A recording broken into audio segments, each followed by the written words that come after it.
আসসালামু আলাইকুম প্রিয় দর্শক, অন্য মঞ্চের আলাপচারিতায় আপনাদের সকলকে স্বাগত জানাচ্ছি। সুপ্রিয় দর্শক শ্রোতা মণ্ডলী, আপনি এই মুহূর্তে আমাকে যে যেখান থেকে দেখছেন এবং পরবর্তী ভিডিওটি যে যেখান থেকে দেখবেন, আপনাদের সকলকে জানাই আমি আমার আন্তরিক অভিনন্দন, শুভেচ্ছা এবং ঈদ মুবারক। যদি ভেবেছিলাম যে আসলে ঈদের 3 দিন কোনো ভিডিও করব না বা কোনো টক শো রাখবো না, কোনো কিছু রাখবো না, তারপরে একটা খবর পাওয়ার পরে চিন্তা করলাম যে না, আপনাদের সাথে এটা একটু শেয়ার করি। আপনার হেডলাইন এবং ব্যানারে দেখেছেন যে আমি বলেছি বাংলাদেশকে 3টি শর্ত দিয়েছেন। আসলে বাংলাদেশ কেন, এটা তারেক জিয়াকে 3টি শর্ত দিয়েছেন।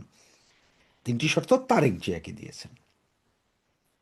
তো এই 3টি শর্ত দিয়েছেন তারেক জিয়াকে। এখন যে শর্তগুলো দিয়েছেন সেগুলোর বিষয়ে আমরা আজকে আলোচনা করব এবং আপনারাও আপনাদের মতামত কমেন্টসে জানাবেন কার কি মতামত। তো এর ভিতরে আপনারা সকলে জানেন যে 2 দিন আগে আমাদের নোবেল লরিয়েট একমাত্র নুনুস অলরেডি ফ্রান্সে চলে এসেছেন। উনি ফ্রান্সের নিজ বাড়িতেই এই মুহূর্তে অবস্থান করছেন এবং বহাল তবিয়তে আছেন। আর ওনার যে অফিস, সে অফিসে আজকে সকালে উনি গিয়েছিলেন, ঘন্টাখানিক ছিলেন ওনার অফিসে, এরপরে বেরিয়ে এসেছেন আবার ঘরে। এই অবস্থা নুনুস গভর্নমেন্টের। বাকিদের অবস্থা তো আপনারা জানেনই। এদিকে আবার আসিফ ষাঁড়, তিনি একটা জরিপ চালিয়ে সেখানে 4 ঘন্টায় যেই রিফ্লেক্ট পেয়েছেন তার মধ্যে দেখা গেছে ওনার জরিপে উনিই ফেল করেছেন। কারণ উনি 26,000 লোকের মধ্যে প্রায় 16,000 লোকই ওনার বিপক্ষে, বাকি 9,500 ওনার পক্ষে ছিলেন। এই ছিল মূল ঘটনা।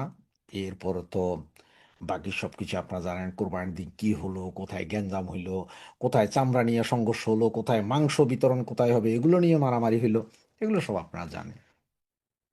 যেটা জানেন না বা যেটা এখনো হয়তো শুনেননি, কেউ কেউ হয়তো শুনেছেনও, কিন্তু যেটা নিয়ে হয়তো আগামী সপ্তাহখানেকের ভিতরে কথাবার্তা চলবে বা সামনের দিকে আসবে, সেইটা নিয়ে আসলে আলোচনা। আপনার এর ভিতরে একটা জিনিস জানেন যে বাংলাদেশের পাসপোর্টে আবার অ্যাকসেপ্ট ইসরায়েল, মানে পৃথিবীর সব দেশেই পাসপোর্ট বৈধ, অ্যাকসেপ্ট ইসরায়েল মানে ইসরায়েল যেতে পারবেন না বা ভিসা নিতে পারবেন না।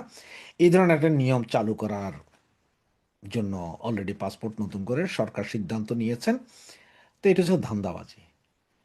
কারণ হচ্ছে যে আপনারা বলি যে ইসরায়েল, অ্যাকসেপ্ট ইসরায়েল থাকুক চাই না থাকুক, ইসরায়েল কিন্তু বাঙালিরে ভিসা দিবে না, দেয়ও না। বাংলাদেশের সাথে কূটনীতিক সম্পর্কই নেই, সুতরাং ভিসা দেয় না। কোথাও থেকে গেলে পৃথিবীর কোনো দেশ থেকে চেষ্টা করলো ভিসা দেয় না। সেটার প্রমাণ আমি নিজে আমি ফ্রান্স থেকে বাংলাদেশি পাসপোর্টে, এখন না, এটা 2013 সালে, মানে আমার এটা চেষ্টা করছিলাম ফ্রান্স থেকে, এটা বাংলাদেশি, আমাদের এক বাংলাদেশি ভাই, আমি বলতে আমি তার সাথে গিয়েছিলাম আর কি। চেষ্টা হচ্ছে ইসরায়েলের ভিসা, কারণ সে চ্যালেঞ্জ করছিল, পরে তারা নিয়ে তার পাসপোর্ট, আমার যেহেতু পাসপোর্ট নেই বাংলাদেশি, সুতরাং তার পাসপোর্ট দিয়ে আমরা ট্রাই করলাম। কিন্তু ও সরাসরি বললো না, কোনো বাংলাদেশি পাসপোর্ট ওরা ভিসা দিবে না। এটা যেটা আমি জানতাম। তো এখন হঠাৎ করে আবার সরকার ওইটা আনতেছে। তার কারণ হচ্ছে এই বুদ্ধিটা করছে আসলে পাকিস্তান, কারণ পাকিস্তানের পাসপোর্টে এটা আছে। সুতরাং পাকিস্তান প্রেশার করছে অনেকে, বাংলাদেশ বাই বাই বাই লোক এটা দেওয়ার জন্য। সুতরাং সেটা চেষ্টা করতেছে, তবে সেটা রাখতে পারবে কিনা জানি না। তো এদিকে আপনারা সকলে জানেন যে তারেক জিয়ার বিরুদ্ধে নিষেধাজ্ঞা আছে আমেরিকায় ঢুকার।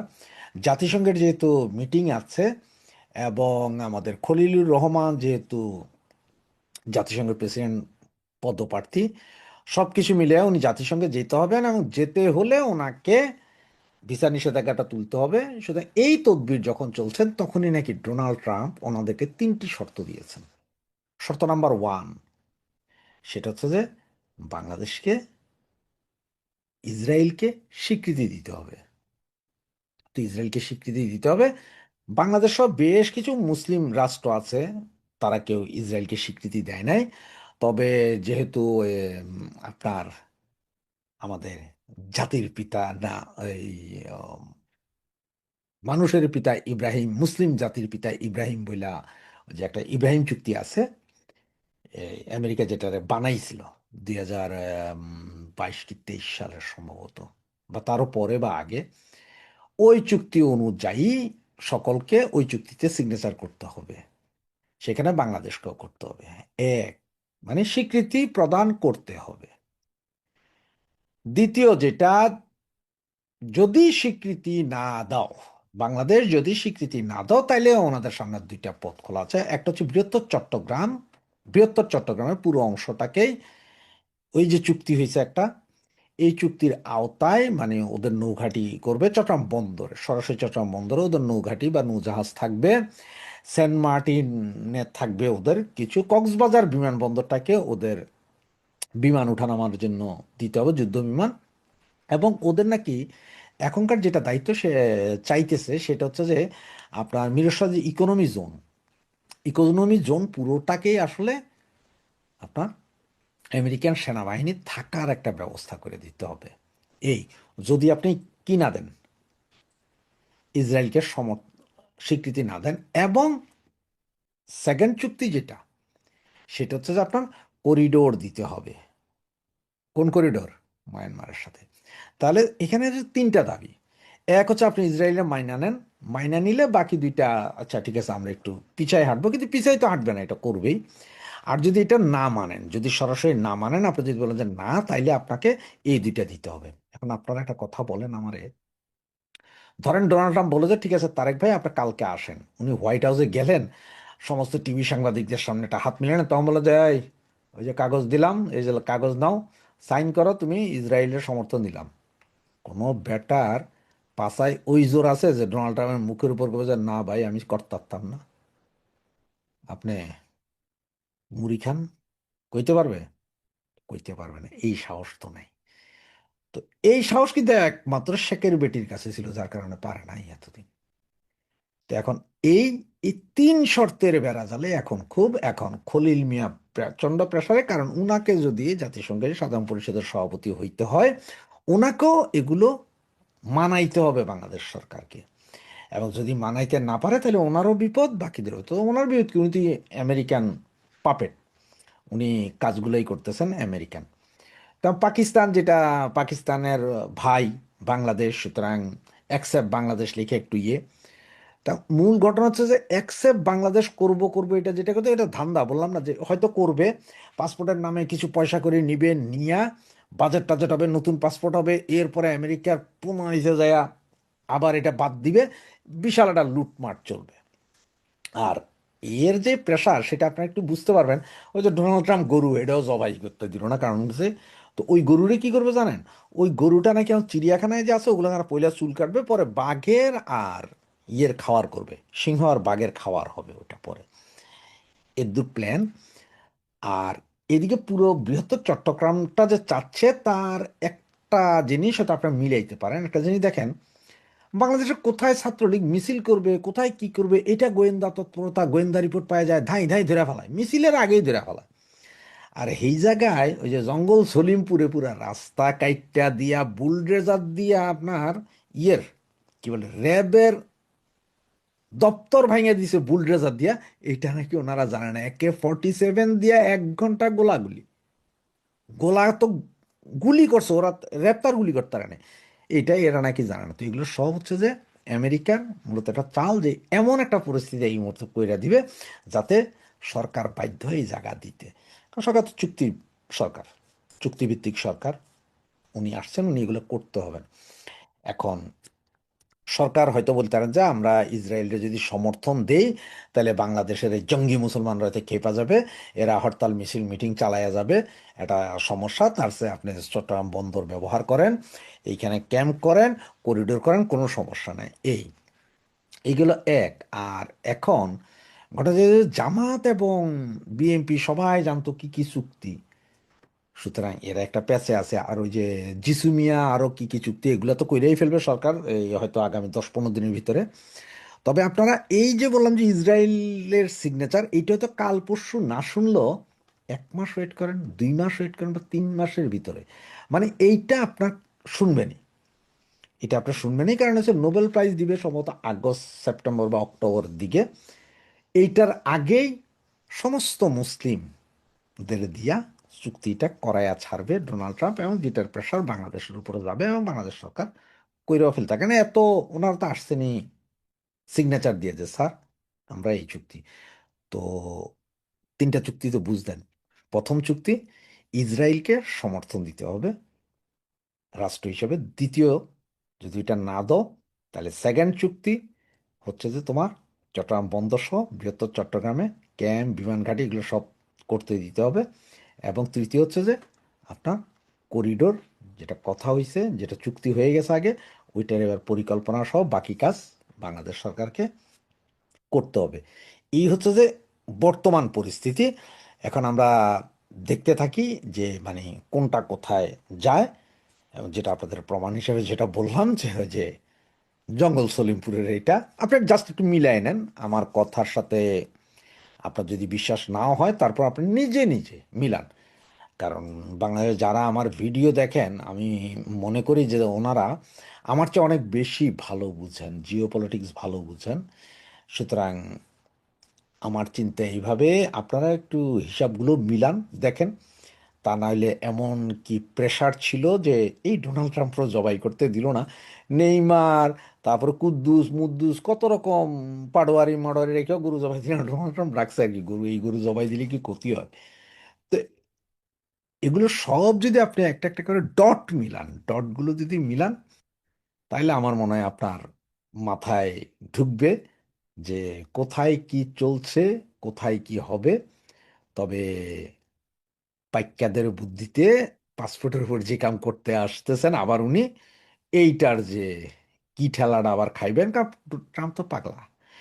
ধরেন আমি এই ভিডিওটা আপনার সকালে যাচ্ছে এখন বাংলাদেশ টাইম 11টার সময় যাচ্ছে। ধরেন এই সময় আপনি 11টার সময় ভিডিও দেখলেন, আর 2-3 ঘন্টা পর ট্রুথ সোশ্যালে দেখলেন যে ডোনাল্ড ট্রাম্প লেখা দিছে যে এই সবাই ইসরায়েলকে সমর্থন করো এবং ওই যে জাতির পিতা ইব্রাহিম দলিলে সাইন করো, না হলে দিতাছি। তখন কিন্তু অবাক হয়েন না, যার কারণে আগে থেকেই বলতেছি এই ঘটনা হতে যাচ্ছে। এবং এই চুক্তিতে স্বাক্ষর করার সম্ভাবনা 99% বাংলাদেশের। কারণ তারেক ভাইয়া, সবার ভাইয়া নিয়ে আইসে plan, I have a plan. ওনার দ্বিতীয় কোনো বিকল্প নাই। কারণ দেশ ইনুস কাকা বেচে দিয়ে গেছে। এখন ওই যে গরিবের বউ সবার ভাবি কয় না, আসলে এটা না। আমাদের অবস্থা হচ্ছে যে ওই যে ধর্ষিতা নারী ধর্ষণের প্রমাণ করতে, যেমন ওই যে আমাকে কোরআন হাদিসে আছে 4জন প্রাপ্তবয়স্ক পুরুষ লাগবো যারা সাক্ষী দিব, হ হ হ এবারা ধর্ষণ করছে।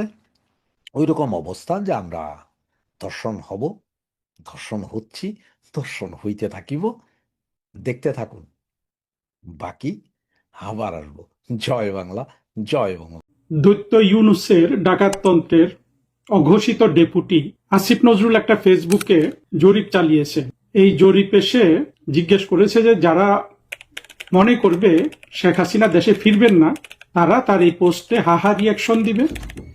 আর যারা তার বিপরীতে, অর্থাৎ যারা মনে করবে যে শেখ হাসিনা ফিরবে, তারা লাইক রিয়াকশন দিবে। আমি যখন এই ভিডিওটা করছি তখন 60,000 রিয়াকশনের মধ্যে 42,000 হলো লাইক, অর্থাৎ শেখ হাসিনা ফিরবে। 15,000 হাহা রিয়াকশন দিয়েছে, অর্থাৎ তারা ওই জরিপের যে সাবজেক্ট এটার সাথে একমত হয়েছে, শেখ হাসিনা ফিরবে না।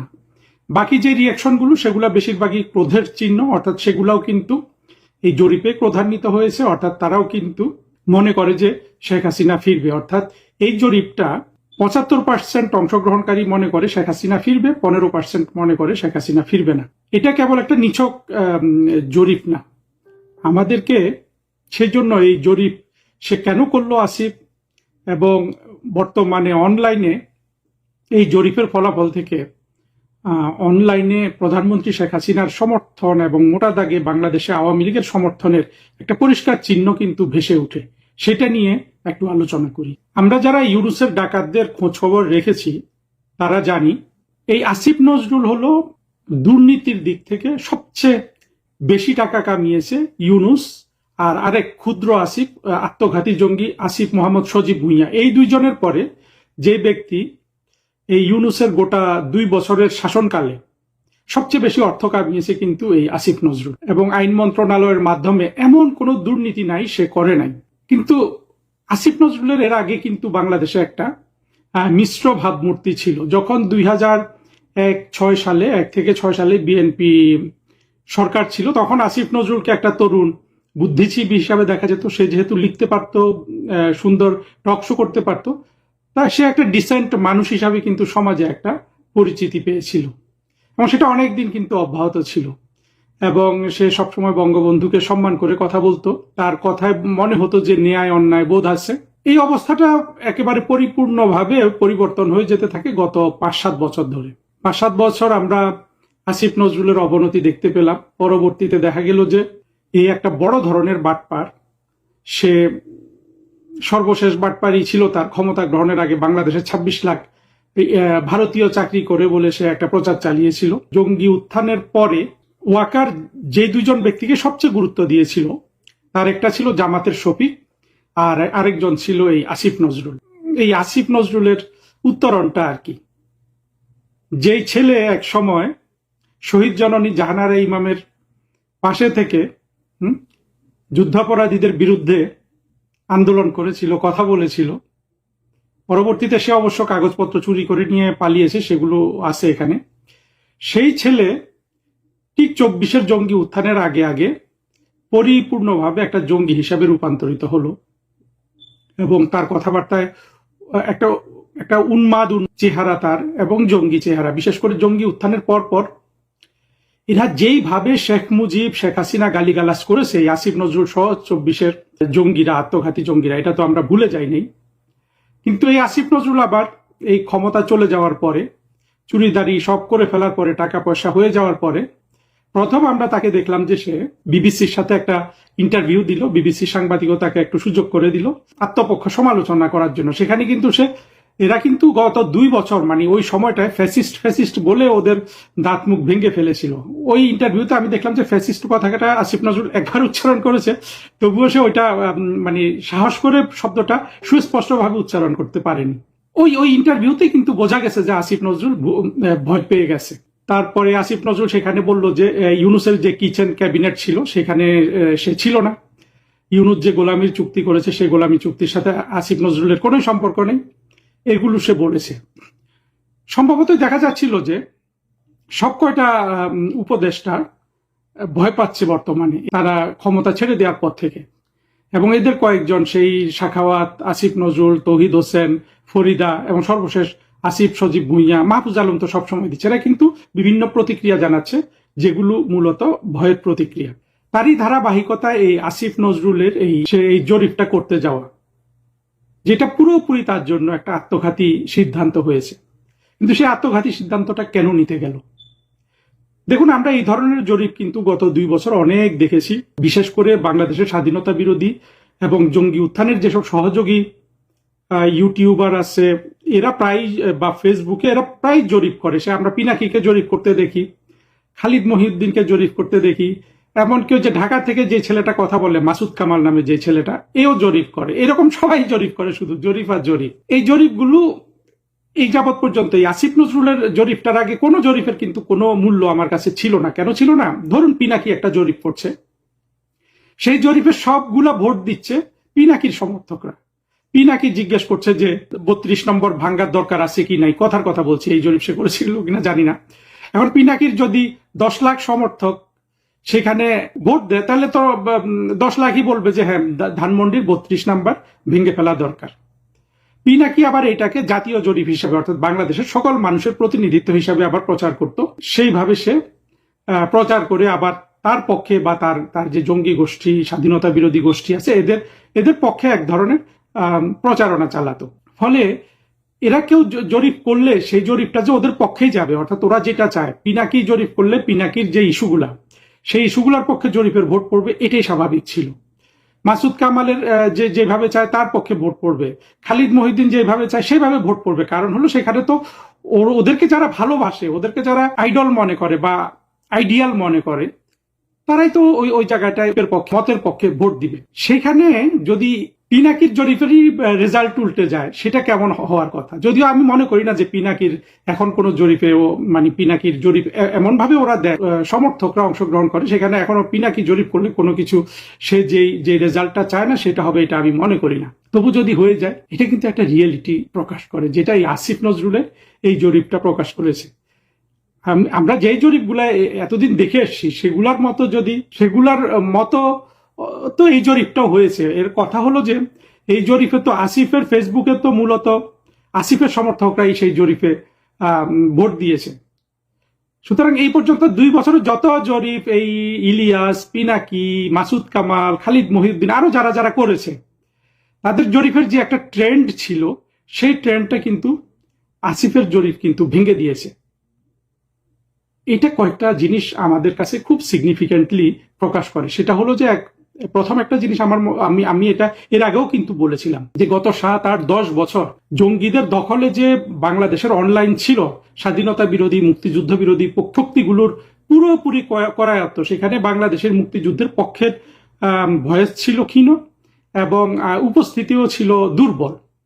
অর্থাৎ কোনো ধরনের কমিউনিকেশনের জোর, গতির জোর, শক্তির জোর কোনো কিছুতে অনলাইনে এদের সাথে পারা যাচ্ছিল না। কিন্তু এই প্রথম একটা জরিপ, এবং কোর একজন জঙ্গি আসিফ নজরুলের মতো মানুষ একটা জরিপ করলো, সেইখানে দেখা গেল যে একেবারে পুরো ট্রেন্ডটা উল্টে গেল। আমি বলবো যে এই জঙ্গি স্বাধীনতা বিরোধী শ্রেণী যে গত 10-12 বছর ধরে যেই ট্রেন্ডে, মানে যেই ধারাবাহিকতায় অনলাইনে আধিপত্য বিস্তার করেছিল, সেটা পুরোপুরি যেন ভেঙে খান খান হয়ে গেছে। অর্থাৎ এইখানে আসিফের যারা সমর্থক, তারা শেখ হাসিনা আসবে না এইটা বলেও কিন্তু আসলে এখানে সুযোগ করতে পারেনি। এখানে মুক্তিযুদ্ধের পক্ষের ছেলে মেয়েরা, আমরা যেমন, আমি নিজেও এখানে একটা রিয়েকশন দিয়েছি। আমি অবশ্য ওই শেখ হাসিনা আসবে আসবে না এই পক্ষে দেয়নি, আমি আমার একটা অ্যাংরি রিয়েকশন দিয়েছি যে আমি ক্রোধান্বিত এই জরিপ। এইটাও কিন্তু 1,500 রিয়েকশন আছে এই আসিফের জরিপে। কিন্তু মোট কথা হলো যে আসিফদের যে কোর সমর্থক গোষ্ঠী, এরাও যে মত পাল্টাচ্ছে, এইটা হলো আসিফের জরিপ থেকে উঠে আসা সবচেয়ে, আমি মনে করি যে একটা গুরুত্বপূর্ণ সত্য, যে আসিফদের সমর্থকরা, অর্থাৎ প্রথম কথা হলো যে অনেক সমর্থক আছে কিন্তু মগজ ধোলাইকৃত, আর অনেক সমর্থক আছে হার্ডকোর, যারা মগজ ধোলাই করে। এই মগজ ধোলাইকৃত অনেক মানুষের মগজ ধোলাইয়ের অংশটা যে চেঞ্জ হয়ে যাচ্ছে, তারা যে তাদের মতামত চেঞ্জ করছে, তারা যে বাংলাদেশ নিয়ে শঙ্কিত, বাংলাদেশকে ইউনূস, আসিফ নজরুল যেভাবে ধ্বংস করে দিল, এটা যে তাদেরকে চিন্তিত করছে, এই জিনিসটাও কিন্তু আসিফ নজরুলের এই জরিপে উঠে এসে। না হলে কিন্তু এতগুলো ভোট আসিফ নজরুল যেই উত্তরটা চাচ্ছে সেই উত্তরের বিপক্ষে কিন্তু পড়ে না, কারণ এই জরিপগুলোতে মূলত ওদেরই আধিপত্য, ওদেরই সমর্থকরা ভোট দেয়। আপনি বলতে পারেন যে তাহলে এখানে এই অবস্থাটা হলো কেন? অবস্থায় যে আমি এর মধ্যে বলেছি, অবস্থা হলো যে আসিফদের যারা মূল সমর্থক গোষ্ঠী আছে, তাদের অনেকের কিন্তু মত পরিবর্তন হচ্ছে। আর এই জিনিসটা যেটা প্রমাণ করে সেটা হলো যে বাংলাদেশে বর্তমানে বঙ্গবন্ধু কন্যা জননেত্রী শেখ হাসিনার জনপ্রিয়তা কোন পর্যায়ে আছে, এইটা পরিমাপ করার জন্য ইতিমধ্যে অনলাইনে যত ধরনের জরিপ হয়েছে, আমার দৃষ্টিতে একটা হার্ডকোর জঙ্গি আসিফ নজরুলের এই জরিপ সবচেয়ে বেশি হলো যে নির্ভরযোগ্য। সেই জরিপে আমরা কি দেখলাম যে 75% হলো শেখ হাসিনার পক্ষে, আর 15% হলো জঙ্গিদের পক্ষে। অর্থাৎ জঙ্গিদের করা জরিপে আমি যদি জরিপ করি, আমার এখানে হয়তো এত ভোট পড়বে না, কারণ আসিফের মতো সমর্থক বা আসিফের পোস্ট যত জায়গায় পৌঁছে, আমার পোস্ট অত জায়গায় পৌঁছে না। আমার এখানে করলে হয়তো 99% শেখ হাসিনার পক্ষে পড়বে। অর্থাৎ আমার এখানে জঙ্গিরা তত আসে না। অর্থাৎ আমার জরিপটাও কিন্তু সেই রকম নির্ভরযোগ্য জরিপ হবে না।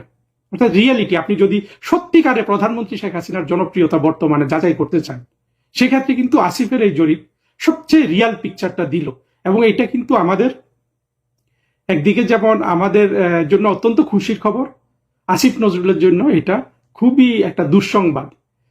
কিন্তু আসিফ নজরুল এই কাজটা কেন করলো জানেন? কারণ ওরা তো দেখছে যে বাংলাদেশটা পরিপূর্ণভাবে শেখ হাসিনার ফেভারে চলে গেছে। ও তো মনের মধ্যে সারাক্ষণ কিন্তু এটাই চলছে যে আসলে কি চলে যাচ্ছে, আসলে কি শেখ হাসিনার পক্ষে সব চলে গেল, আসলে কি শেখ হাসিনার পক্ষে চলে গেল, আমি একটু প্রমাণ দেখি, আমি একটা জরিপ করে দেখি।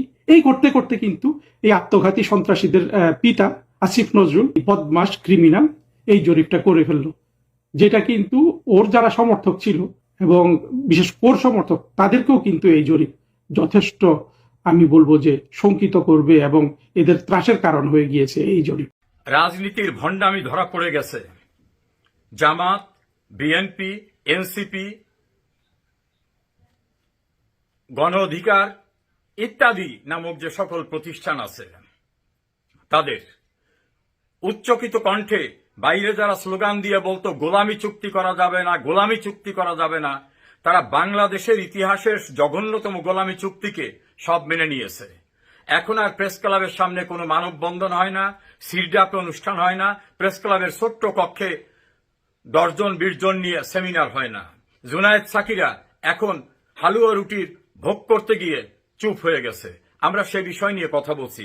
দেখুন জাতীয় নাগরিক পার্টির যিনি মুখপাত্র তিনি কি বলছেন। এই চুক্তিটা বিএনপি করেছে, কিন্তু সে জাস্ট নির্বাচনের 3 দিন আগে তাদেরই বর্তমান পররাষ্ট্রমন্ত্রীকে দিয়ে এটা অন্তর্বর্তী সরকারের ঘাড়ে চাপিয়ে দিয়েছে। বারবার অন্তর্বর্তী সরকার, এনসিপি, জামাত এদের উপর দায় দিয়ে দিতে চান, কিন্তু চুক্তি করেছে আপনার পররাষ্ট্রমন্ত্রী। জাতীয় নাগরিক পার্টিতে এখন যারা আছে, আমি তো এখন সে বলছে যে এই যে গোলামি চুক্তিটা, এই চুক্তিটা করেছে বিএনপির পররাষ্ট্রমন্ত্রী।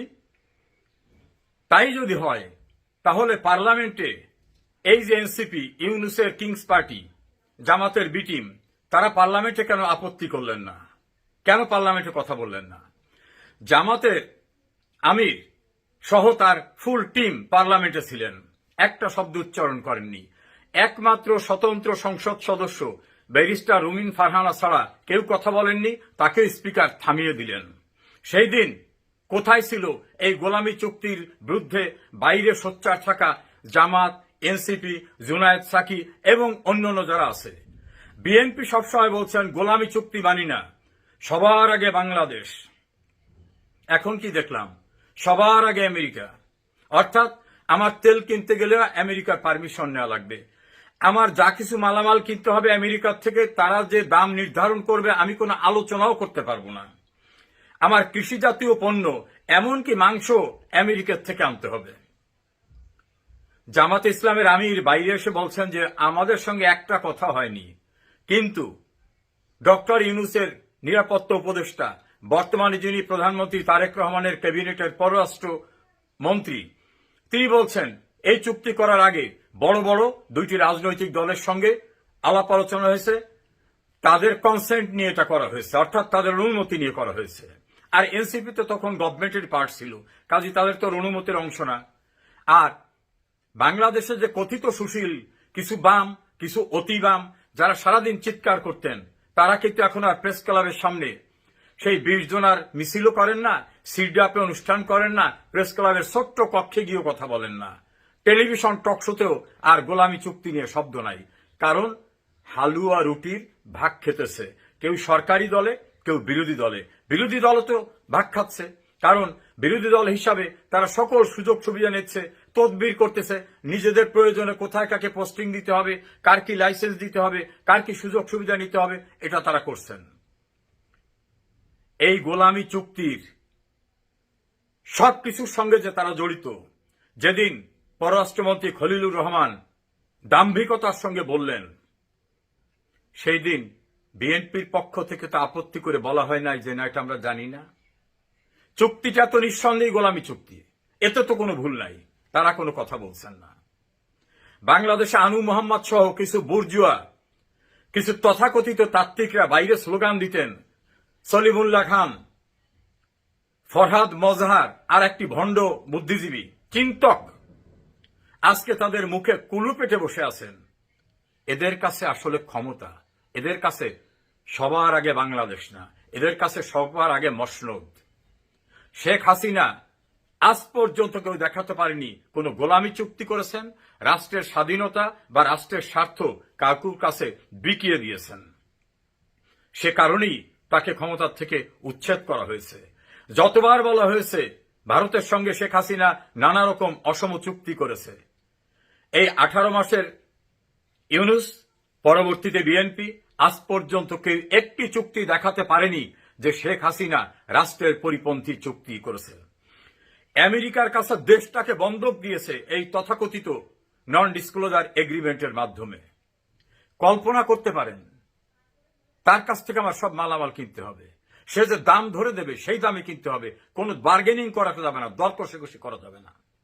বিদেশ থেকে আমার প্রয়োজনে তেল কিনতে গেলেও তার অনুমতি নেওয়া লাগবে। তাহলে কি আমি তার অধীনস্থ একটি প্রভিন্স? আমি কি তার অধীনস্থ একটি তাবেদার রাষ্ট্র? এটা আজকে পরিষ্কার হয়ে গেছে। শেখ হাসিনাই তাবেদারি রাষ্ট্র করেনি। জামাত এখন বাইরের ভয়ঙ্কর চাপের কারণে যে বলছে আমরা জানতাম না, পার্লামেন্টে আপত্তি করে নাই, পররাষ্ট্রমন্ত্রী যেদিন বলছেন সেদিনও আপত্তি করে নাই, এনসিপি মুখপাত্র আসিফ মাহমুদ সজীব ভুইয়া, যিনি সরকারের সবচেয়ে বড় বড় মিনিস্ট্রির দায়িত্বে ছিলেন, তিনি এখন এসে বলছেন আমি জানতাম না। আর এক কয়েক ভণ্ড তারা বলছেন আমরাও জানতাম না। আসিফ নজরুল বলে কিচেন ক্যাবিনেটের পার্ট আমি ছিলাম না। এই ভণ্ড ফরহাদ মোজাহারের বউ ফরিদ আক্তার, সে বলে আমি এটা আপত্তি করেছি, আমার আপত্তি শোনে নাই। ব্রিগেডিয়ার সাকাত বলছেন কিচেন ক্যাবিনেট এগুলো হতো আমি জানতাম না। তৎকালীন পররাষ্ট্র উপদেষ্টা প্রফেশনাল ডিপ্লোম্যাট তৌহিদ হোসেন বলছেন আমি 3 বার রিজাইন দেওয়ার চেষ্টা করেছি, আমাকে করতে দেয় নাই। আসলে কিচেন ক্যাবিনেট ছিল আমি জানি না। তাহলে কিচেন ক্যাবিনেটকে ডক্টর ইউনূসের গ্রামীণ ব্যাংক তার এনজিও, নাকি মূলত তিনি বিদেশি একটি রাষ্ট্রের প্রতিনিধি হয়ে বাংলাদেশের যে স্বার্থগুলো বিদেশ চেয়েছিল শেখ হাসিনা রাজি হয় নাই, সেই স্বার্থগুলো সিদ্ধি করার জন্য তাকে বসিয়েছিল সেই রাষ্ট্র? এখন জামাত, বিএনপি, জোনায়েদ সাকি, আনু মোহাম্মদ সহ অন্যান্য যারা এটা নিয়ে কথা বলতেন, তাদের মুখে কুলু পেটে ক্রসটেপ দিয়ে আটকিয়ে দিয়েছে, কোনো কথা নাই। আসলে তাদের কাছে সবার আগে বাংলাদেশ না, তাদের কাছে সবার আগে ক্ষমতা। কারণ এই বিএনপির এক নেতাই তো বলছিল, ডক্টর ইউনূস আপনার কি কাণ্ডজ্ঞান নাই, আপনি বিদেশি একজন ব্যক্তিকে নিরাপত্তা উপদেষ্টা করেছেন। সেই বিদেশি ব্যক্তিকে তারেক রহমানের ক্যাবিনেটের পররাষ্ট্রমন্ত্রী করা হয়েছে। কই, কেউ তো বলছে না তারেক রহমান আপনার তো কাণ্ডজ্ঞান নাই, আপনি বিদেশি নাগরিককে কেন আজকে পররাষ্ট্রমন্ত্রী করেছেন? মূলত বাংলাদেশের রাজনীতির দেশপ্রেমিক ধারার নেতৃত্ব দেয় আওয়ামী লীগ, শেখ হাসিনা। আর ক্ষমতার জন্য সমস্ত স্বার্থ বিসর্জন দেওয়ার আরেকটি পক্ষ, তারা সবাই মিলে এন্টি আওয়ামী লীগ পক্ষ। এটাই বাস্তবতা। ভণ্ডামির রাজনীতি পরিষ্কার হয়ে গেছে। কিন্তু উত্তাপ শুধু প্রকৃতিতে নয়, উত্তাপ পশ্চিমবঙ্গ বাংলাদেশ সীমান্তেও। উত্তেজনার কারণ ভারতে বসবাসকারী অবৈধ বাংলাদেশিদের বাংলাদেশে ফেরত পাঠানো নিয়ে। পশ্চিমবঙ্গে মমতা ব্যানার্জির সরকার এই ফেরত পাঠানোর প্রক্রিয়া নানান ছুতোয় আটকে রেখেছিল। অনুপ্রবেশকারীদের প্রতি ভালোবাসায় নয়, তাদের ভোটে ক্ষমতায় টিকে থাকবে বলে। মমতা সরকার এখন বিদায় নিয়েছে। মাত্র এই 9 তারিখে, মে মাসের 9 তারিখে নতুন সরকার শপথ নিয়েছে। সেই জায়গায় ক্ষমতায় এসেছে শুভেন্দু অধিকারীর নেতৃত্বে বিজেপি সরকার। বিজেপি মানে সেই দল যাকে রাজ্য নির্বিশেষে ভারতের মুসলমানেরা শত্রু মনে করে, যে দলের বিরোধিতা মুসলমান মনে করে তাদের পরম কর্তব্য হিসেবে। এটা মুসলমান যেমন জানে তেমন জানে বিজেপি। বিজেপি সেজন্যে খোলাখুলি বলে দেয় মুসলমানরা আমাদের চায় না, আর আমরাও তাই চাই না মুসলমানদের ভোট। শত্রুতা যদি এমন চরম সীমায় না পৌঁছতো তাহলে মুসলমানদের বড় লাভ হয়তো কেন, নিশ্চিতভাবেই হতো। আর এই অবৈধ বাংলাদেশি, এটা নিয়ে সম্ভবত এত বাজার সরগরম হতো কি না সেটা প্রশ্ন সাপেক্ষ। তবে সে আলোচনা অন্য প্রসঙ্গ, থাক। এখন আসা যাক অনুপ্রবেশকারীদের ফেরত পাঠানো নিয়ে, যেটা নিয়ে এখন সীমান্ত সরগরম।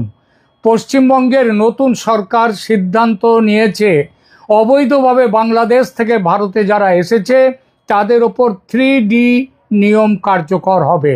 এই 3D কি? Detect, delete and deport. এটা পশ্চিমবঙ্গ তথা ভারত সরকারের সিদ্ধান্ত।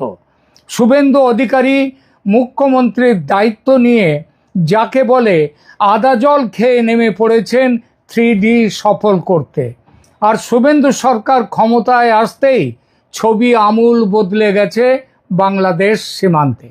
খবর পাচ্ছিলাম বসিরহাটের সন্নিকটে হাকিমপুর সীমান্তে পুলিশি অ্যাকশন শুরু হওয়ার আগে অনুপ্রবেশকারীরা নিজেরাই পোটলা পুটলি বেঁধে তৈরি সীমান্ত পেরিয়ে ওপারে চলে যাবে যেখানে তাদের আসল বাড়ি। কিন্তু আটকাচ্ছে কে? বাংলাদেশের বিজিবি, বর্ডার গার্ডস বাংলাদেশ। পরিস্থিতি জানতে প্রতিনিধি পাঠালাম, তার রিপোর্টটা বলি প্রথমে। সন্ধেবেলায় মোটরসাইকেল নিয়ে বেরোলাম দুজন। গন্তব্য হাকিমপুর চেকপোস্ট। রাত 9টা নাগাদ হাকিমপুর এসে গেলাম এবং তারা সেখানটায় যারা রয়েছে তাদেরকে জিজ্ঞাসা করলাম, তারা সেখানে তাদেরকে জিজ্ঞাসা করব, এইটা হচ্ছে আমাদের উদ্দেশ্য। 1-1.5 কিলোমিটার আগে বিএসএফ চেকপোস্টের কাছাকাছি অপেক্ষা করছিল বিস্ময়।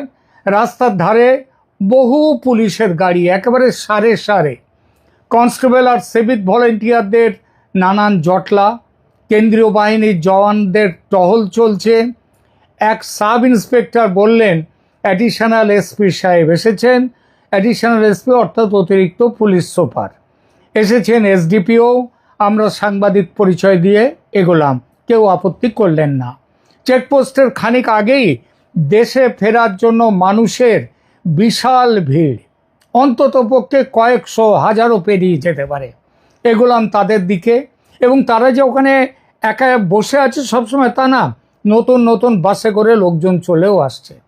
6 মাস আগের আর এখনকার পরিস্থিতির মধ্যে ফারাক দেখতে পেলাম। 6 মাস আগে কিন্তু যারা আসছিল এই রকম রাজ্য পুলিশের এত ভিড়ভাড় সেখানে ছিল না। রাজ্য পুলিশের তো ছিলই না, অনেকটা যেন নীরবে চলছিল কাজকর্ম। গত নভেম্বর ডিসেম্বরে যারা বাংলাদেশে ফিরছিলেন তাদের বক্তব্য ছিল এসআইআর হচ্ছে, মানে নির্বাচনের ওই ভোটার লিস্ট আধুনিকীকরণ করা, নবীকরণ করা, তো আমাদের তো আর থাকতে দেবে না, তাই চলে যাচ্ছি। তার মানে এসআইআরে তাদের নাম ছিল, কাটা যাচ্ছে বা গেছে, তাই তারা চলে যাচ্ছে। অর্থাৎ সেবার নিজেদের ইচ্ছায় স্বদেশে ফিরে যাওয়ার সিদ্ধান্ত নিয়েছিলেন অনুপ্রবেশকারীরা। সে দফায় মাটি আঁকড়ে পড়ে থাকারা যারা ছিল এবার ফিরে যাচ্ছেন বাধ্য হয়ে। এরা কোত্থেকে আসছেন? নিউ টাউন সংলগ্ন ঘুনি বস্তি বা এয়ারপোর্টের কাছে বাঁকড়া, হাওড়ার কোনো বস্তি থেকে আসা, সল্টলেকের বিভিন্ন জায়গা থেকে যারা আছে এরা সব, এদের পরিবার, দক্ষিণ 24 পরগনার দক্ষিণ বারাসাত থেকে আসা মহিলা পুরুষ, সবার মুখে একটাই কথা, যাদের বাড়িতে ভাড়া থাকতাম তারা আর থাকতে দিচ্ছে না। বলছে তোমরা থাকলে আমাদের বিপদ হবে, পুলিশ এসে আমাদের ধরে নিয়ে যাবে, আমাদের বাড়ি বুলডোজার দিয়ে ভেঙে দেবে, অতএব তোমরা চলে যাও। একজন তো পুলিশে হানার কথাও শোনালেন, বললেন আগের বাড়ি আমাদের পুরো বস্তি প্রায় খালি হয়ে গিয়েছিল, মানে নভেম্বরে নাগাদ যখন এসআইআর প্রক্রিয়া খুব জোর কদমে চলছিল, শুধু আমরা 20-22 ঘর রয়ে গিয়েছিলাম। কিন্তু তারপরে আগুন লেগে পুরো বস্তি পুড়ে গেল। পাশের পাড়াগুলোয় ভাড়া নিয়ে থাকতে শুরু করলাম, কিন্তু সরকার বদলে যাওয়ার পর মাঝে মধ্যেই পুলিশ আসছিল, ভয়ে রাতে বাড়িতে থাকতে পারছিলাম না। আর যাদের বাড়িওয়ালারাও বলল আর একদিনও থাকা যাবে না, এখনই চলে যাও। প্রায় একই কথা সবার মুখে। চেকপোস্টের দিকে এগোলাম। চেকপোস্টের কাছে গিয়ে দেখি অতিরিক্ত পুলিশ সুপার, এসডিও এরা সব চেকপোস্টের গেট পারাপার করছেন। ব্যস্ত পদক্ষেপে একবার বিএসএফ চৌকির দিকে যাচ্ছেন, আবার ফিরে আসছেন। মাস 6 আগে যখন এসেছিলাম এই হাকিমপুরে একবার, তখন পুলিশি তৎপরতার এই ছবি দেখিনি। বিএসএফ চেকপোস্টের বাইরে তখনও এরকমই ছিল, হয়তোবা খানিকটা বেশি ভিড় ছিল সেখানে।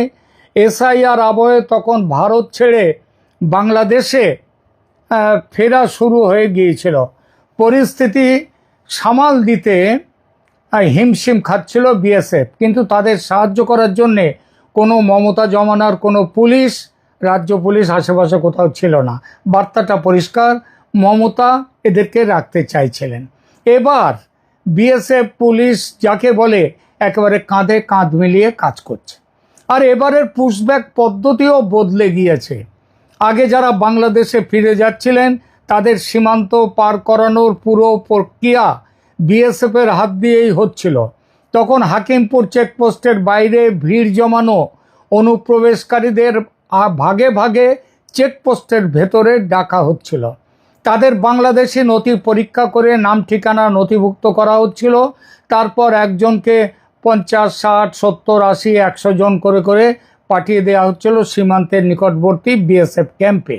সেখানে তাদের নাম ঠিকানা বাংলাদেশের সীমান্তরক্ষী বাহিনী বিজিবির হাতে তুলে দেওয়া হচ্ছিল। তালিকা যাচাইয়ের পর বিজেপির তরফে সবুজ সংকেত দেওয়া হলে বিএসএফ ক্যাম্পে তাদের অপেক্ষারতদের তুলে দেওয়া হচ্ছিল বিজিবির হাতে। এবার পদ্ধতি বদলে গেছে।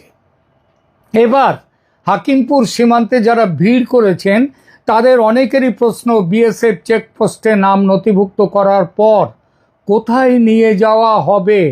এবার আর সরাসরি সীমান্তের দিকে নিয়ে যাওয়া হচ্ছে না শুনে তাদের আশঙ্কা, তাহলে কি তাদের গ্রেপ্তার করা হবে?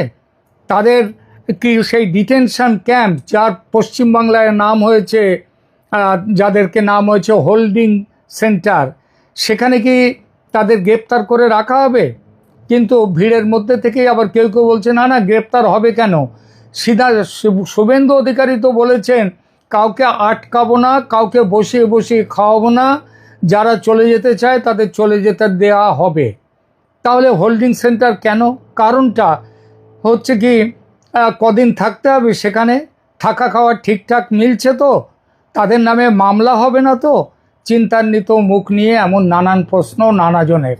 আসলে অনুপ্রবেশকারী বলে কেউ চিহ্নিত হলেই তাকে হোল্ডিং সেন্টারে পাঠানোর নির্দেশ দিয়েছে রাজ্য সরকার। কতদিনের জন্যে? যতদিন না বিজিবি তাদের কাগজপত্র চেক করে তাদেরকে ফেরত নিচ্ছে ততদিন। সেজন্য জেলায় জেলায় অস্থায়ী হোল্ডিং সেন্টারও খুলে গিয়েছে রাতারাতি। সরকার যদিও বলেছে 30 দিন এখানে থাকবে ম্যাক্সিমাম, তার মধ্যেই তাদেরকে পাঠানো হবে। কিন্তু তার মধ্যে যদি বিজিবি না নেয়, তাদের না নিতে চায়, যদি সবুজ সংকেত না দেয়, তাহলে সে প্রশ্ন নিয়ে একটু পরে আলোচনায় আসব। অতএব গত 4-5 দিন ধরে যারা হাকিমপুর চেকপোস্টের বাইরে এসে জড়ো হচ্ছেন, তাদের বাংলাদেশি নথি, ভারতীয় নথি এখানে জমা থেকে যাচ্ছে, আর বাংলাদেশি নথি বিএসএফ এর পাশাপাশি পুলিশ পরীক্ষা করে দেখছে। তাদের নাম নথিভুক্ত করার পর ওই 100-150 অনুপ্রবেশকারীকে এক একটি করে দলকে বাসে চাপিয়ে পুলিশ দিয়ে নিয়ে যাওয়া হচ্ছে হোল্ডিং সেন্টারে। সেখানে আটকদের থাকা খাওয়ার বন্দোবস্ত করছে স্থানীয় প্রশাসন, পঞ্চায়েত। তারপর বাংলাদেশ থেকে বিএসএফ এর কাছে সবুজ সংকেত এলে হোল্ডিং সেন্টার থেকে আটকদের ফের সীমান্তে আনবে পুলিশ। তাদের সীমান্ত পার করিয়ে বিজিবির হাতে তুলে দেবে বিএসএফ। হাকিমপুরের হেডকোয়ার্টার স্বরূপনগর, সেখানে এখনো পর্যন্ত 3টি হোল্ডিং সেন্টার তৈরি হয়েছে যা জানা গেল। একটি তেঁতুলিয়ার পথের সাথী নামে অতিথিশালায়, তারপর দ্বিতীয়টি হচ্ছে চারঘাট হাই স্কুলের কাছে একটি ফ্লাড সেন্টার, বন্যার সময় যেখানে মানুষ গিয়ে আশ্রয় নেয়। তৃতীয়টি মেদে যাকে বলে এখানকার কথ্য ভাষায়, সেখানকার একটা স্কুলে। সব জায়গাতেই পুলিশ পাহারা। আটকদের স্বাস্থ্য সংক্রান্ত বিষয় দেখভাল করছে আশাকর্মীরা, খতিয়ে দেখছে স্থানীয় মেডিকেল অফিসার। সেখানে তেঁতুলিয়ার হোল্ডিং সেন্টারে খাওয়া দাওয়ার ব্যবস্থা করা হয়েছে বিডিও অফিসের পক্ষ থেকে।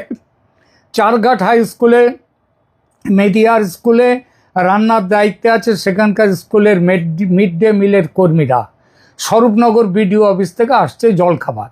সুতরাং মোটামুটি বলা যায় হোল্ডিং সেন্টারগুলো খাওয়া দাওয়া, পরিষ্কার পরিচ্ছন্নতা, এইসব সমস্ত কিছু দায়িত্ব দেখভাল করছে পঞ্চায়েত। সব মিলিয়ে পাকাপোক্ত ব্যবস্থা। সে নয় হলো, কিন্তু বাংলাদেশ তার নিজের লোকদের ফিরিয়ে নেওয়ার ব্যাপারে কীরকম স্পিডে কাজ করছে? স্পিড প্রায় নেই বললেই হয়। যথাসম্ভব ঝুলিয়ে দাও এই প্রক্রিয়া, এটাই তাদের লাইন অফ অ্যাকশন। আর বাংলাদেশ সরকারের নির্দেশে বর্ডার গার্ডস বাংলাদেশ একেবারে সরাসরি প্রচারে নেমে পড়েছে এই ফেরত দেওয়ার বিরুদ্ধে। 26শে মে রয়টার্স একটি রিপোর্টে বলছে একথা। কি বলছে? বলছে ভারত থেকে সন্দেহভাজনদের জোরপূর্বক অনুপ্রবেশ নিয়ে বাংলাদেশের সতর্কতা বৃদ্ধি। এই শিরোনামে রয়টার্স ঢাকা থেকে 26শে মের যে রিপোর্ট, তাতে লিখছে ভারত অবৈধভাবে লোকজনকে বাংলাদেশে জোরপূর্বক প্রবেশ করাচ্ছে। এমন উদ্বেগের কারণে বাংলাদেশের সীমান্তরক্ষীরা ভারতের সাথে সীমান্তের কিছু অংশে টহল জোরদার করেছে এবং জনসচেতনতামূলক প্রচারণা শুরু করেছে। এই মাসের শুরুতে ভারতের পররাষ্ট্র মন্ত্রণালয় সাংবাদিকদের জানায় যে ভারত বাংলাদেশকে 2860 জনের সন্দেহভাজন বাংলাদেশের জাতীয়তা যাচাই করতে বলেছে, তাদের ফেরতের কথা বলেছে, যারা এদেশে অবৈধভাবে দেশে বসবাস করছিল। কতদিন আগে, 5 বছর আগে এই জিনিসটা বাংলাদেশ সরকারের কাছে চিঠি দিয়েছে ভারত, মানে শেখ হাসিনার জমানায়। এখনো তার কোনো সাড়া আসেনি বাংলাদেশ থেকে। উল্টে বাংলাদেশ কি করছে? বর্ডার গার্ড বাংলাদেশের 60তম ব্যাটালিয়ন রবিবার ব্রাহ্মণবাড়িয়া জেলার সীমান্ত এলাকায় লাউড স্পিকার ব্যবহার করে বাসিন্দাদের সতর্ক করছে এবং বলছে সীমান্ত পেরিয়ে লোক ঢুকতে পারে, ভারত লোক ঢোকাতে পারে, তাদের বিরুদ্ধে সতর্ক থাকতে আহ্বান জানিয়ে অভিযান শুরু করে দিয়েছে বিজিবি। সীমান্ত এলাকা জুড়ে তারা বলছে, সীমান্ত এলাকা জুড়ে তাদের টহল ও নজরদারি জোরদার করা হয়েছে। এক বাংলাদেশি বিজিবি কর্মকর্তা বলেন, অবৈধভাবে জোরপূর্বক প্রবেশ প্রতিরোধে গোয়েন্দা অভিযান অব্যাহত রয়েছে। এ কথাটা কিন্তু বলছে না যে যাদেরকে এইভাবে পাঠানো হচ্ছে তারা বাংলাদেশেরই মানুষ, তারা ভারতে অবৈধভাবে ছিল। তাদের আপত্তির কারণটা কি? কারণ তারা জোর করে নাকি পাঠিয়ে দিচ্ছে। অর্থাৎ বিজিবি, বোঝা যাচ্ছে বিজিবি সহজে তাদের ফেরত নেবে না। আবার পশ্চিমবঙ্গে নতুন বিজেপি সরকার তারা তাদের ফেরত না পাঠিয়ে ছাড়বে না। আর এখানেই আসছে সোজা আঙুলে ঘি না উঠলে আঙুল বাঁকা করার কথা। ভারত ভালোভাবেই জানে এত মানুষকে ফেরত নিতে গড়িমসি করবেই বাংলাদেশ, যেমন করেছে গত 5 বছর ধরে। মাত্র 2860 জনের একটা তালিকা পড়ে আছে বাংলাদেশের কাছে, সারা শব্দ নেই সে ব্যাপারে। সুতরাং সোজা পথে ফেরত অসম্ভব। বাঁকা পথটা তাহলে কি? গতকাল রাজস্থানের বিকানিরে সিকিউরিটি রিভিউ মিটিংয়ে দেশের স্বরাষ্ট্রমন্ত্রী অমিত শাহ নির্দেশ দিয়েছেন, আন্তর্জাতিক সীমান্তের 15 কিলোমিটারের মধ্যে থাকা সমস্ত অবৈধ নির্মাণ অবিলম্বে ভেঙে গুঁড়িয়ে দেওয়া হবে। এই আদেশের সবচেয়ে বড় প্রভাব পড়বে পশ্চিমবঙ্গের মালদা, মুর্শিদাবাদ, নদিয়া ইত্যাদি সীমান্ত, কুচবিহার, দিনাজপুর, এই সমস্ত, উত্তর দিনাজপুর, দক্ষিণ দিনাজপুর, এই সমস্ত জেলাগুলোতে। কিন্তু ভয়ঙ্কর প্রভাব যেটা পড়বে সেটা শিলিগুড়ি করিডোর বা চিকেন স্নেক এলাকায়। মমতা ব্যানার্জির সৌজন্যে চিকেন স্নেক অঞ্চলে অবৈধ বাংলাদেশিরা বিপুলভাবে জমি দখল করে, রেলের জমি পর্যন্ত দখল করে বসতি তৈরি করেছে। তাদের ঘরবাড়ি ভাঙা হলে কয়েক লক্ষ মানুষ ঘর ছাড়া হবেই, তারাও বাংলাদেশে পালাবে। কিন্তু পালাবে কিভাবে? বিজিবি তারা তো নিতে চাইছে না, গড়িমসি করছে। এদিকে নতুন মুখ্যমন্ত্রী বলেছেন তাদের হোল্ডিং সেন্টারে রেখে জামাই আদরে খাওয়াতে দাওয়াতে রাজি নয় পশ্চিমবঙ্গ সরকার। তাহলে সে ব্যবস্থা ভেবে রেখেছে বিএসএফ, রাজ্য পুলিশ। কোনো আদালত নয়, নো কোর্ট নো কেস, ধরো পাঠাও, নিতে না চাইলে জোর করে পাঠাও। বিজিবি আপত্তি করলে চরম জায়গাতে পর্যন্ত পৌঁছানো যাবে। আপনারা জানেন বাংলাদেশ সীমান্তে একটা বড় অংশ জুড়ে রয়েছে নদী এলাকা। খবর আছে ভারত থেকে, পশ্চিমবঙ্গ থেকে নৌকা করে তাদেরকে তুলে, যেখানটায় সব জায়গায় তো বিজিবি গার্ড দিয়ে নেই, সেখানটায় পাঠানো হবে, বাংলাদেশে গিয়ে তাদেরকে ছেড়ে দেওয়া হবে। কোনো কোনো জায়গায় এমনও হতে পারে নদীর মধ্যে ফেলে দেওয়া হবে, যাও সাঁতার দিয়ে ওপারে চলে যাও, এমনও করা হতে পারে। মোদ্দা কথাটা, ভারত এবং পশ্চিমবঙ্গ সরকার তো বটে, ভারত সরকার সিদ্ধান্ত নিয়েছে আর কোনোভাবে এদেশে এদেরকে রাখা হবে না, অবৈধদের রাখা হবে না। এরপরেও যদি বাংলাদেশ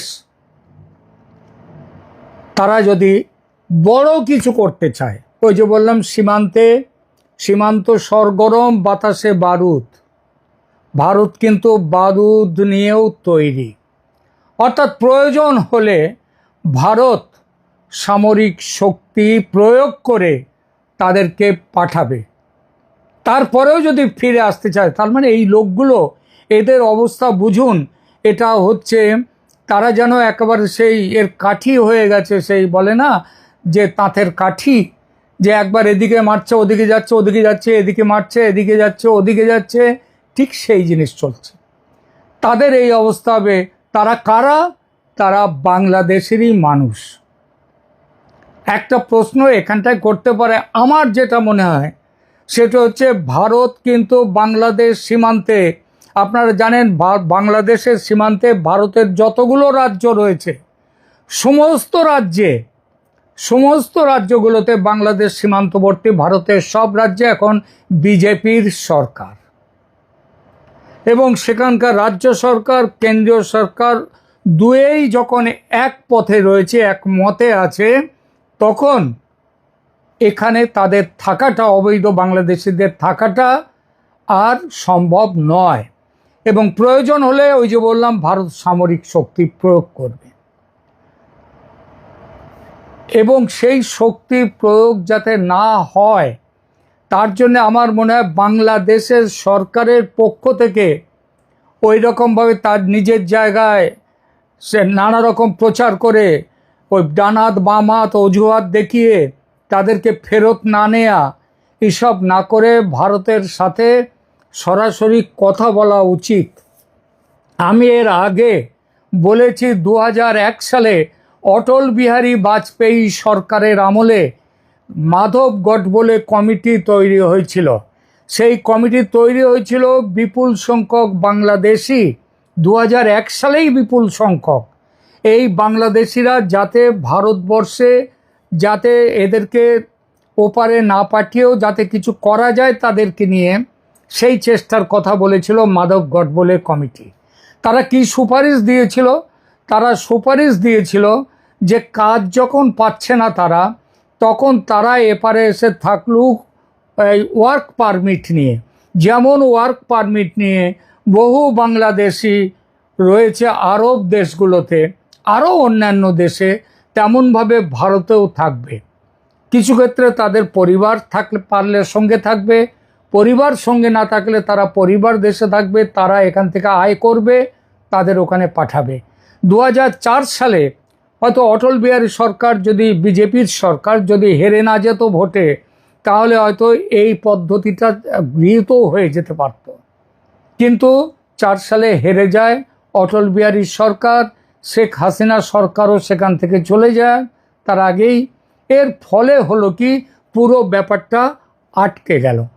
এখন এই মুহূর্তে বাংলাদেশ সরকার ভারতের সাথে এই বিষয়টা নিয়ে কথা বললে অনেক ভালোভাবে শান্তির সঙ্গে, দুই দেশের কোনো ক্ষতি না করে সমস্যাটা মিটতে পারত। কারণ মনে রাখবেন, ভারতেরও কিন্তু এই জনশক্তি বাংলাদেশি তাদের দরকার তাদের। কারণ এখানে আমি এই মুহূর্তে মুম্বাইতে আছি, এখানে নির্মাণ শিল্পে, বাড়ি তৈরিতে বাংলাদেশিরা বিরাটভাবে, ব্যাপকভাবে আছে। গুজরাটে তারা আছে, সেখানকার ওই রেডিমেড গার্মেন্টস সেক্টরে, এইরকম বিভিন্ন জায়গাতে রয়েছে। আর বাড়ি কাজের লোক, মেড সার্ভেন্ট ইত্যাদি, এখানে তো বাংলাদেশিদের একদম চারদিকে ছড়িয়ে আছে। আমার মনে হয় যে বাংলাদেশ সরকার বিষয়টি নিয়ে ভেবে দেখবেন, ভারত সরকারের সাথে সরাসরি বসে সমস্যার মেটাতে চেষ্টা করবেন।